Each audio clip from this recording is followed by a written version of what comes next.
दोस्तों, TET exam fever में एक बार फिर से आपका स्वागत है। फ्रेंड्स, इस वीडियो में हम लोग डिस्कस करने वाले हैं यूपी डीएलएड 4th सेमेस्टर के अंतर्गत हिंदी के बहुविकल्पीय प्रश्न। यहाँ पे जितने भी बहुविकल्पीय प्रश्न हैं सभी राजन सीरीज से लिए गए हैं, तो इस वीडियो को आप लोग शुरू से लेकर लास्ट तक जरूर देखिएगा। तो चलिए वीडियो स्टार्ट करते हैं। सबसे पहला प्रश्न है, बीजक नामक ग्रंथ के रचयिता हैं। तो बीजक नामक ग्रंथ के रचयिता कबीरदास हैं। ओके, और बीजक के 3 भाग हैं, साखी, शबद, रमैनी। ओके, और कबीरदास का जन्म कहाँ पे हुआ था? तो कबीरदास का जन्म लहर तारा तालाब के किनारे 1398 ईस्वी में हुआ था। कब हुआ था? 1398 ईस्वी में। ओके, इस चीज़ को आप लोग ध्यान में रखिएगा, इस प्रश्न को, क्योंकि अभी आपका जो सेकंड सेमेस्टर का जो पेपर हुआ है उसमें पूछा गया था कि कबीरदास का जन्म कहाँ पे हुआ था। ओके, तो प्रश्न फिर बन सकता है, तो इसको आप लोग ध्यान में रखिएगा। और कबीरदास के गुरु का क्या नाम था? तो कबीरदास के गुरु का नाम रामानंद था। क्या था? रामानंद। ओके, चलिए अगला प्रश्न देखते हैं। अगला प्रश्न है, तुलसीदास जी का जन्म हुआ था। तो तुलसीदास जी का जन्म 1554 ईस्वी में हुआ था। और तुलसीदास जी की मृत्यु कब हुई थी? तो तुलसीदास जी की मृत्यु 1680 ईस्वी में हुई थी।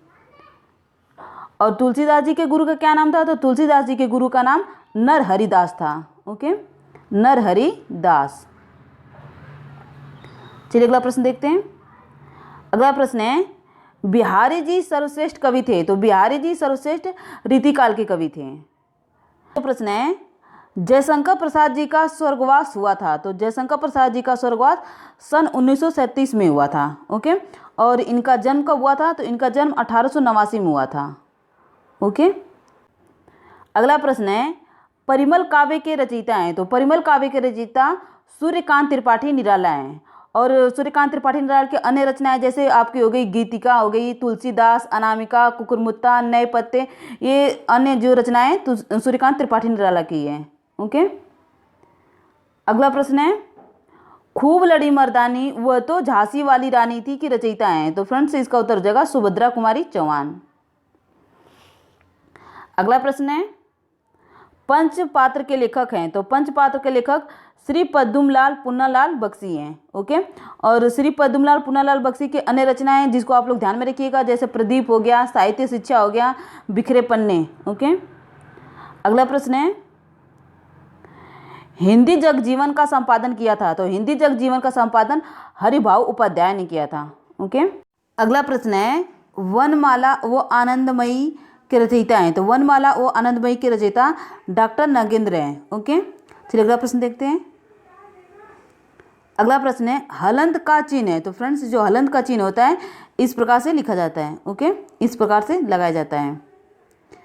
अगला प्रश्न है, म, इसमें म के नीचे लगा प्रतीक है। तो फ्रेंड्स, जिसके बारे में हम लोगों ने अभी बात किया, म के नीचे जो ये चिन्ह लगा है इसे क्या कहते थे? इसको हलंत बोलते हैं। अगला प्रश्न है, क्या भूलूं क्या याद करूं है। तो फ्रेंड्स, क्या भूलूं क्या याद करूं यह आत्मकथा है। ओके, और यदि बात की जाए कि क्या भूलूं क्या याद करूं यह किसके द्वारा लिखी गई है, तो यह हरिवंश राय बच्चन के द्वारा लिखी गई है। ओके, किसके द्वारा? हरिवंश राय बच्चन के द्वारा। तो इसको भी आप लोग ध्यान में रखिएगा। अगला प्रश्न है, प्रसिद्ध आत्मकथा के लेखक है। तो प्रसिद्ध आत्मकथा के लेखक हरिवंश राय बच्चन, राहुल सक्सेना, पांडे बेचन शर्मा। तो इसका उत्तर हो जाएगा सभी।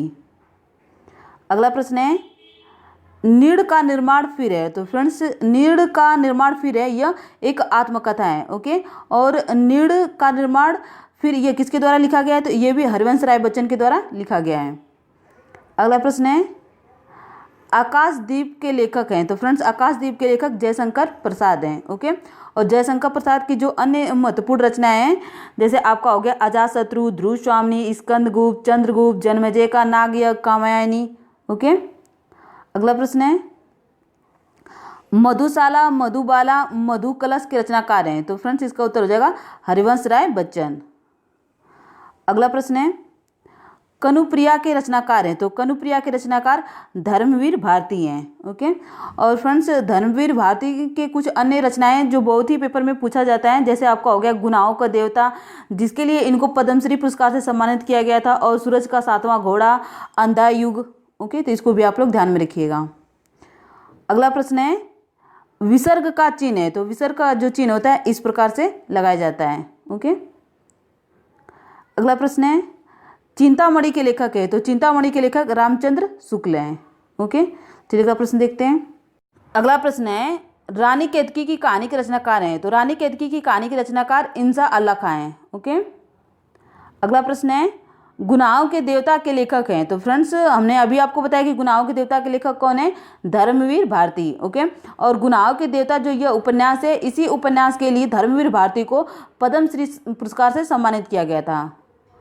ओके, अगला प्रश्न है ठेले पर हिमालय के लेखक हैं, तो फ्रेंड्स इसका उत्तर हो जाएगा ठेले पर हिमालय के लेखक धर्मवीर भारती हैं। ओके, और ठेले पर जो हिमालय है यह एक निबंध है, तो इसको भी आप लोग ध्यान में रखिएगा।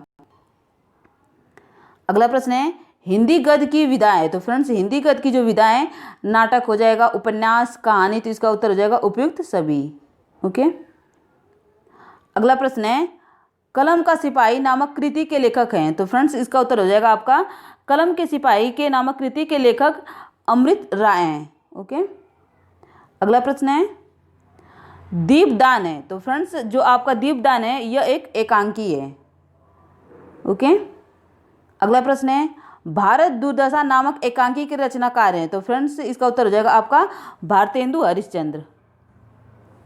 अगला प्रश्न है आवारा मसीहा के रचनाकार हैं, तो फ्रेंड्स आवारा मसीहा के रचनाकार विष्णु प्रभाकर हैं। ओके, चलिए अगला प्रश्न देखते हैं।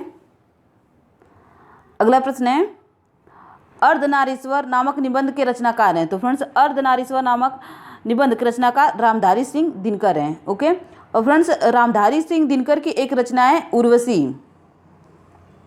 इनकी एक रचना है उर्वशी, जिसके लिए इनको ज्ञानपीठ पुरस्कार से सम्मानित किया गया था। ओके, अगला प्रश्न है कामायनी है, तो फ्रेंड्स जो कामायनी है यह महाकाव्य है, और कामायनी किसकी रचना है, तो जयशंकर प्रसाद की। अगला प्रश्न है शुक्ल युग के उपन्यासकार का नाम है, तो फ्रेंड्स शुक्ल युग के उपन्यासकार का नाम मुंशी प्रेमचंद्र है। अगला प्रश्न है मुंशी प्रेमचंद के उपन्यास का नाम है, तो मुंशी प्रेमचंद्र के उपन्यास का नाम है आपके कर्मभूमि, निर्मला, गोदान, तो इसका उत्तर हो जाएगा उपयुक्त सभी। ओके, अगला प्रश्न है सुगम शब्द का विलोम है, तो सुगम शब्द का विलोम दुर्गम होता है। अगला प्रश्न है रविंद्र शब्द में संधि है, तो रविंद्र शब्द में दीर्घ संधि है। अगला प्रश्न है जयशंकर प्रसाद की रचना है, तो जयशंकर प्रसाद की रचना कामायनी है। ओके, अगला प्रश्न है छायावादी युग के नाटककार है, तो छायावादी युग के नाटककार आपके जयशंकर प्रसाद भी हैं, डॉक्टर राम कुमार वर्मा भी हैं। ओके, अगला प्रश्न है गेहूं बनाम गुलाब निबंध के लेखक का नाम है, तो फ्रेंड्स इसका उत्तर हो जाएगा रामवृक्ष बेनीपुरी। ओके, अगला प्रश्न है जमीन पक गई काव्य संग्रह है, तो फ्रेंड्स यह केदारनाथ सिंह का है। ओके, अगला प्रश्न है देवेंद्र शब्द में संधि है, तो देवेंद्र शब्द में भी आपका दीर्घ संधि है। अगला प्रश्न है तुम अपने कार्य में सफल रहो वाक्य किस प्रकार का वाक्य है, तो फ्रेंड्स यहाँ पे इच्छा जाहिर की जा रही है कि तुम अपने कार्य में सफल रहो, तो यह आपका इच्छावाचक वाक्य है। अगला प्रश्न है स्वच्छ शब्द का अर्थ है, तो स्वच्छ शब्द का जो अर्थ होता है साफ सुथरा। अगला प्रश्न है सुंदरता शब्द है, तो सुंदरता जो है यह आपका भाववाचक संज्ञा है। ओके, अगला प्रश्न है स्वर तथा व्यंजनों की कुल संख्या है, तो स्वर तथा व्यंजनों की कुल संख्या 46 है। अगला प्रश्न है काव्यों महाकाव्यों में सार गर्भित वाक्यों को कहते हैं, तो फ्रेंड्स इसको सूक्ति बोलते हैं। ओके, अगला प्रश्न है हितम मनोहारी च दुर्लभम वच सूक्ति किस काव्य की है, तो फ्रेंड्स इसका उत्तर हो जाएगा यह कृतार्जुनीयम है। ओके, अगला प्रश्न है विश्व साहित्य के इतिहास में सबसे बड़ा महाकाव्य है, तो विश्व साहित्य के इतिहास में सबसे बड़ा महाकाव्य श्रीमद् भगवद गीता है। ओके, अगला प्रश्न है श्रीमद् भगवद गीता के अनुसार मनुष्य का अधिकार है, तो फ्रेंड्स इसके अनुसार मनुष्य का जो है कर्म करने का अधिकार है। अगला प्रश्न है निम्नलिखित में से एक कर्म इंद्रिय है, तो फ्रेंड्स इसका उत्तर हो जाएगा वाक। अगला प्रश्न है मेघदूत किस रचनाकार की कृति है, तो मेघदूत जो है कालिदास की है। ओके, अगला प्रश्न है सूर्योदय में कौन सी संधि है, तो सूर्योदय में आपके गुण संधि है। अगला प्रश्न है, कौन सा शब्द अव्ययी समास का उदाहरण है? तो फ्रेंड्स इसका उत्तर हो जाएगा प्रत्येक जो है ये अव्ययी समास का उदाहरण है। अगला जो प्रश्न है, अशुद्ध शब्द की पहचान कीजिए। तो जो इसमें अशुद्ध शब्द है आपका प्रभु है। ओके, प्रणाम, प्रतिष्ठा, प्रकांड ये सभी शुद्ध शब्द हैं। अशुद्ध शब्द जो है आपका प्रभु है। प्रभु किस प्रकार से लिखा जाएगा? तो प्रभु आपका इस प्रकार से लिखा जाएगा, इसमें छोटे ऊ की मात्रा रहेगी। ओके, यहाँ पे बड़े ऊ की मात्रा दिया है। अगला प्रश्न है, शुद्ध वर्तनी वाले शब्द का चयन कीजिए। तो जो शुद्ध वर्तनी वाला शब्द है इसमें आशीर्वाद आपका द नंबर पे, जो द नंबर पे आशीर्वाद है ये शुद्ध शब्द है। ओके, तो फ्रेंड्स आज हम लोगों ने बहुत ही अच्छी तरीके से हिंदी के वोकैबुलरी प्रश्नों को डिस्कस किया। फ्रेंड्स यदि आपको ये वीडियो पसंद आती है तो प्लीज़ ज़्यादा से ज़्यादा लाइक, शेयर और सब्सक्राइब कीजिएगा। धन्यवाद।